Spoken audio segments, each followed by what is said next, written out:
एक खूबसूरत गांव में जहां हर तरफ सब्जा और फूलों की महक थी, एक नन्ही बच्ची मरियम रहती थी। मरियम बहुत शरारती और चलबली थी और गांव के आसपास खेलना और नई जगहें तलाश करना उसका पसंदीदा मशगला था। एक दिन मरियम अपनी बल्ली के साथ खेलते हुए गांव के किनारे पर मौजूद एक पुराने कन्वे के पास पहुंच गई।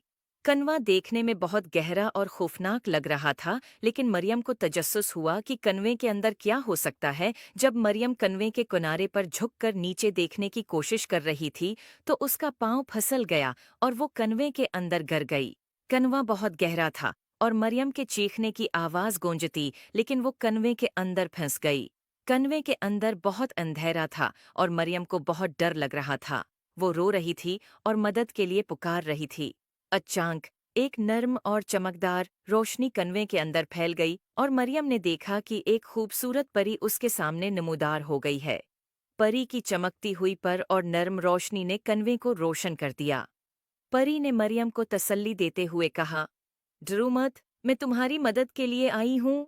मरियम ने खौफ ज़दा होकर कहा, आप कौन हैं? परी ने मुस्कुराते हुए जवाब दिया, मैं एक जादुई परी हूँ और मुझे मालूम हुआ कि तुम्हें मदद की ज़रूरत है। परी ने अपने जादुई छुरी से रोशनी का एक दायरा बनाया और मरियम के अर्द गिर्द फैला दिया। मरियम ने देखा कि उसके कदमों के नीचे ज़मीन हमवार हो गई है और उसका खौफ कम हो गया है। परी ने कहा, तुम्हारी हिफाजत मेरी जिम्मेदारी है। आओ, मैं तुम्हें यहाँ से बाहर ले चलूं। परी ने अपनी छुरी से एक रास्ता बनाया जो कन्वे के ऊपर तक जाता था।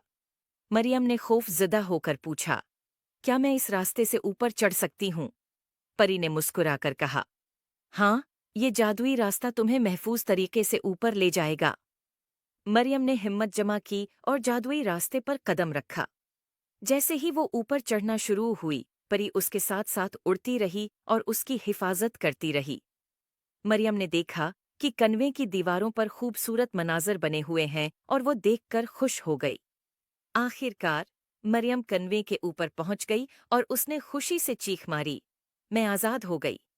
परी ने मरियम को गले लगाया और कहा, तुम बहुत बहादुर हो, हमेशा अपनी हिम्मत को कायम रखना। उम्मीद है आपको स्टोरी पसंद आई होगी। Please like and subscribe my YouTube channel.